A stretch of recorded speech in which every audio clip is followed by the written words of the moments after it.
comes down to the relationships ultimately, right? That's what we're doing here. We're forming really strong partnerships and relationships with our customers. And then it boils down to ultimately, are we delivering the value that we promised that we would deliver and that you said you needed at that point of sale, right? So I think it really comes down to, number one, the relationships and the trust piece. First of all, the foundation of any relationship is trust, isn't it? And a mutual understanding of what we're trying to achieve together.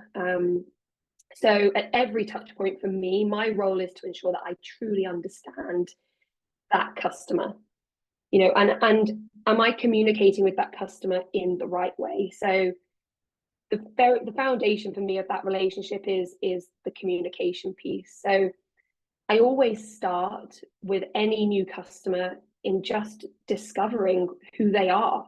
Who are they as an organization? What do you do? What is the industry that you are in? I will actually spend a lot of my time researching. So I will use, LinkedIn, I will use company website, I will read investor documents, financial documents. I will do a lot of research on the customers that I work with, because that's my job, right? I want to be part of that business when I'm talking to that customer.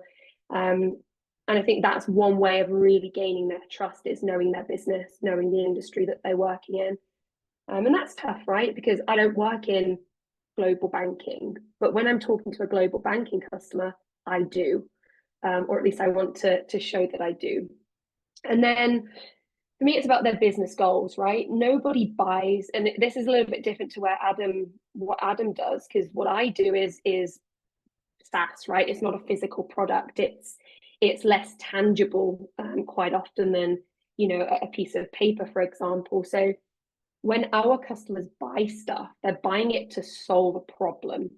They're buying it because they're feeling pain, or they're not able to achieve something that they've set out to achieve. So my job is to understand, what are you trying to achieve? What are those business goals?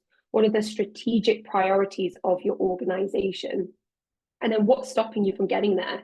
You've purchased HighSpot for a reason. Well, how can we overcome those challenges and get over those barriers and those blockers together and move forward? And then it's all about the people, right? Who are the key stakeholders within that account? Because 9 times out of 10, they're not on that call with me right in that moment, right? You never get to actually meet the most important people at that time. It's all about, how do we now get to maybe more senior leadership? How do we start to open up conversations to other people within your team, your organization, another business unit, to start actually evolving these conversations?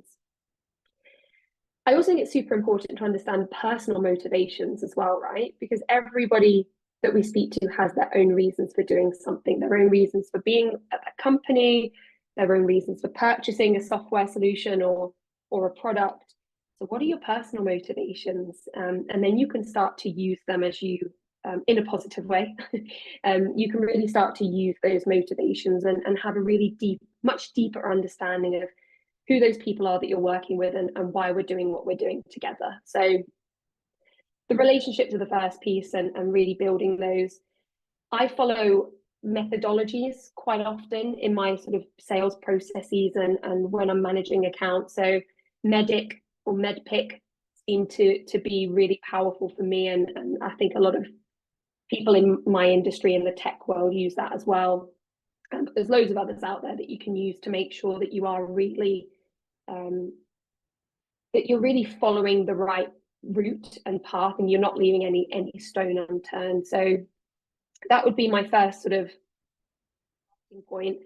And then what we do, and I think a lot of companies do this, and Adam, you spoke about it a little bit, we actually create a success plan. Once we've found out all of that stuff, I then put it into what we call a success plan.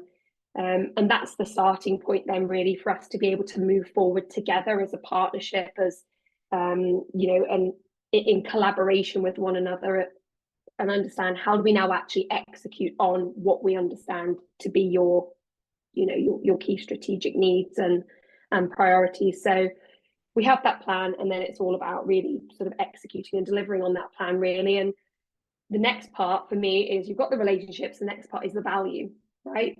We have to deliver value. Adam, you've spoken about this already, but value for you is different to value for me. You know, value means something different for every customer that we work with. So it's all about understanding what that value is, and then understanding how do we truly demonstrate that value. And that's when we need to start understanding the different metrics associated with the project. I'll call it a project, but what is it, the outcomes that you want to drive? What is the bottom line impact here that we need to show you to be successful? What is the ROI that we need to show you? Because then that's when we can retain customers, when we can start to demonstrate and document those results. And we often do that through business reviews, quarterly or biannually. It totally depends on the customer.